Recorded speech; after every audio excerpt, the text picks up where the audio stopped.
Jar Jar Sith. Jar Jar Binks is a Sith Lord. This theory claims that Jar Jar wasn't just comic relief in Star Wars Episode 1, The Phantom Menace, but a trained Force user manipulating events behind the scenes. Fans point to specific moments where Jar Jar waves his hand before characters agree with him, mirroring Jedi mind tricks. During the Battle of Naboo, he destroys battle droids with seemingly impossible luck, suggesting Force guidance rather than clumsiness. In the Galactic Senate scenes in Attack of the Clones, Jar Jar proposes granting Palpatine emergency powers, the exact move needed for the Sith plan to succeed. George Lucas originally described the prequels as having a major twist comparable to Darth Vader's revelation, yet no such twist appeared in the final films. Actor Ahmed Best mentioned in interviews that Jar Jar's role was significantly reduced after fan backlash to The Phantom Menace. The theory suggests Lucas intended to reveal Jar Jar as Darth Plagueis' apprentice or another Sith operative, but abandoned this after the negative reception. If true, this would recontextualize the entire prequel trilogy, transforming the most hated character into the most cunning villain. Anakin's creation. Palpatine created Anakin Skywalker. This theory argues that Darth Sidious and his master, Darth Plagueis, used the dark side to manipulate midichlorians and create Anakin as a vergence in the Force. In the comic Darth Vader, Dark Lord of the Sith, number 25, published in 2018, a vision shows Palpatine's shadowy figure looming over Shmi Skywalker during her pregnancy. While Lucasfilm representatives clarified this represents Anakin's fear rather than literal events, the image deliberately evokes this interpretation. Palpatine tells Anakin in Revenge of the Sith that Plagueis could influence the midichlorians to create life immediately before discussing Anakin's own mysterious conception. Shmi tells Qui-Gon in The Phantom Menace that there was no father, describing a virgin birth that suggests Force manipulation rather than natural occurrence. The Jedi Council's unease about Anakin's origins implies they suspected unnatural interference. If Palpatine engineered Anakin's existence, it means the Sith created the Chosen One intended to destroy them. Adding tragic irony to the prophecy, this would make Anakin's eventual betrayal of Palpatine a form of patricide, deepening the mythological layers of his story. Mace Windu survived. Mace Windu survived his fall from Palpatine's office. The theory points out that Mace was electrocuted and thrown from a window in Revenge of the Sith, but his body never appears on screen. In the Star Wars universe, Jedi have survived falls from comparable heights, including Obi-Wan in Attack of the Clones, and Anakin in Revenge of the Sith. Mace also had both hands when he fell, unlike Anakin, giving him better ability to slow his descent with the Force. Samuel L. Jackson publicly stated in multiple interviews that he believes Mace survived, even discussing it with George Lucas. The absence of a confirmed death scene for such a major character seems deliberate in a franchise that explicitly shows deaths for nearly every other Jedi Master. If Mace survived, he could have gone into hiding like Yoda and Obi-Wan, potentially appearing in future stories. His survival would also add weight to the Snoke is Mace theory, though that remains more speculative. The scarring and physical damage Snoke displays could match someone who survived Palpatine's Force lightning and a catastrophic fall, Qui-Gon's mistake. Qui-Gon Jinn misinterpreted the Chosen One prophecy. This theory suggests that Anakin was never meant to bring balance to the Force, and Qui-Gon's certainty blinded him to the truth. The prophecy states the Chosen One will bring balance to the Force, which Qui-Gon and the Jedi interpret as destroying the Sith. However, when Anakin becomes Darth Vader, he helps reduce the Jedi from thousands to just 2, matching the 2 Sith Lords, which is a form of balance. Yoda admits in Attack of the Clones that the prophecy may have been misread, suggesting even he doubts the interpretation. The theory proposes that Luke Skywalker is the actual Chosen One, as he ultimately redeems Anakin and destroys both Sith Lords, truly ending the Sith threat. Qui-Gon's maverick nature and disagreements with the Council made him trust his instincts over careful analysis. His attachment to Anakin may have caused confirmation bias, seeing evidence for the prophecy where none existed. If Qui-Gon erred, his mistake led directly to the Jedi Order's destruction, making his role in galactic history tragically ironic. The Jedi's desperation to believe in the prophecy may have blinded them to warning signs about Anakin's instability. Sifo-Dyas conspiracy. The Sifo-Dyas conspiracy goes deeper than revealed. This theory examines the suspicious circumstances around Jedi Master Sifo-Dyas ordering the clone army for the Republic. In Attack of the Clones, the Kaminoans tell Obi-Wan that Sifo-Dyas commissioned the army almost 10 years earlier, around the time of the Phantom Menace.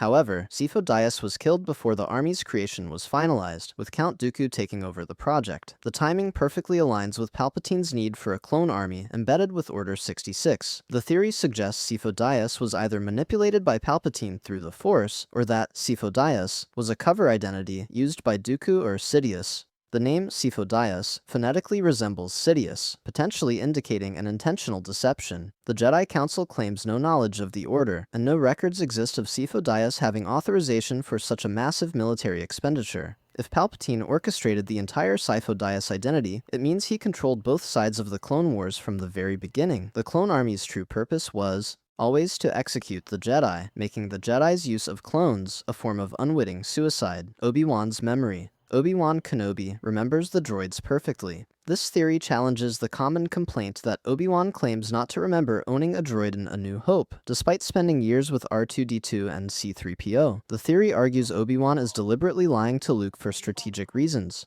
When Luke asks if he knows the droids, Obi-Wan specifically says, "I don't seem to remember ever owning a droid," which is technically true since Anakin owned R2-D2 and Padme owned C-3PO. Obi-Wan's subtle smile when he says this suggests he's being carefully evasive rather than genuinely forgetful. Revealing his connection to the droids would prompt questions about his past, potentially exposing his identity to Imperial monitoring or forcing him to explain Anakin's fate prematurely. Throughout A New Hope, Obi-Wan carefully controls what information Luke receives and when, suggesting calculated discretion rather than memory loss. R2-D2 never reveals their shared history either, indicating a mutual understanding to keep secrets. If Obi-Wan recognized R2 immediately, his measured response demonstrates his commitment to protecting Luke from painful truths until the right moment. By the way, if this is the kind of content you enjoy, I create videos like this all the time. Subscribing would really help out. Tarkin's real plan. Grand Moff Tarkin deliberately let the Millennium Falcon escape the Death Star. This theory explains the seemingly poor stormtrooper accuracy during the rescue of Princess Leia in A New Hope as an intentional strategy. Immediately after escaping, Leia tells Han that their escape was too easy and that they're being tracked. Tarkin and Vader explicitly discuss letting them go so they can track the ship to the Rebel base. The tracking beacon placed on the Falcon proves this was their plan from the start. Stormtroopers are established as elite soldiers who slaughter Rebel defenders at the beginning of the film, making their sudden incompetence during the escape suspicious. Vader could have stopped the Falcon from leaving, but allows it to depart. The theory suggests every blast that missed Han, Luke, and Leia was a deliberately aimed warning shot designed to make the escape feel authentic. This means the stormtroopers were following orders to create a convincing chase without actually stopping the targets. If true, it transforms the Death Star escape from a triumphant victory into a successful enemy operation, adding dramatic irony to the hero's celebration. Vader let Luke win.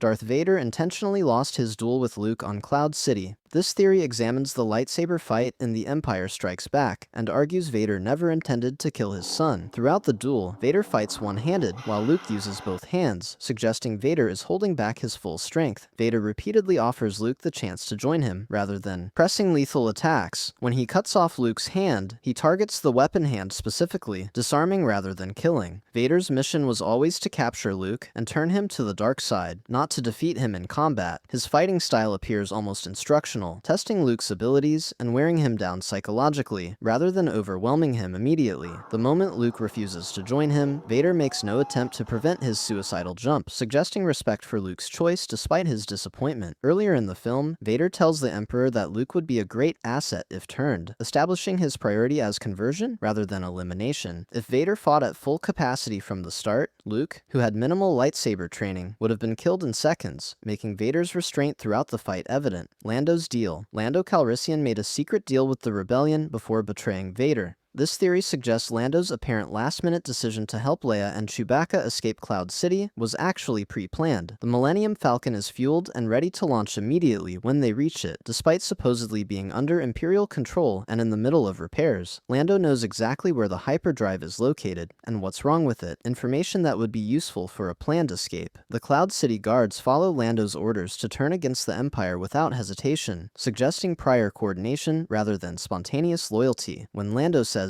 "I've just made a deal that'll keep the Empire out of here forever," it could reference both his deal with Vader and a contingency agreement with Rebel contacts. His immediate knowledge of where to find medical facilities for Luke after the escape implies pre-existing Rebel connections. If Lando coordinated with Rebel intelligence before Vader's arrival, his betrayal becomes a calculated resistance operation rather than a guilty conscience, making him a more strategic hero. Finn's Force sensitivity. Finn is Force sensitive. This theory argues that FN2187's defection from the First Order and subsequent abilities indicate Force potential. Stormtroopers undergo intense conditioning from childhood to ensure absolute loyalty, yet Finn breaks this programming during his first combat mission on Jakku in The Force Awakens. He senses something is wrong before his fellow troopers and experiences a moral awakening that seems to come from nowhere. When Kylo Ren confronts the Stormtrooper squad after the massacre, he pauses and stares directly at Finn, possibly sensing his Force presence and moral conflict. Finn wields Luke's lightsaber against Kylo on Takodana and holds his own for several moments, despite no training, something extremely difficult for non-Force users. In The Last Jedi, Finn tells Rose he has a feeling about Rey's location, potentially indicating Force intuition. Kylo Ren mocks Finn as a traitor multiple times, showing unusual personal interest in a random deserter, possibly because he sensed Finn's Force potential. Maz Kanata looks at Finn with knowing expression when discussing the Force in her castle. If Finn is Force sensitive, it explains both his unique moral awakening and his survival against trained Force users. Snoke is Plagueis. Supreme Leader Snoke is Darth Plagueis.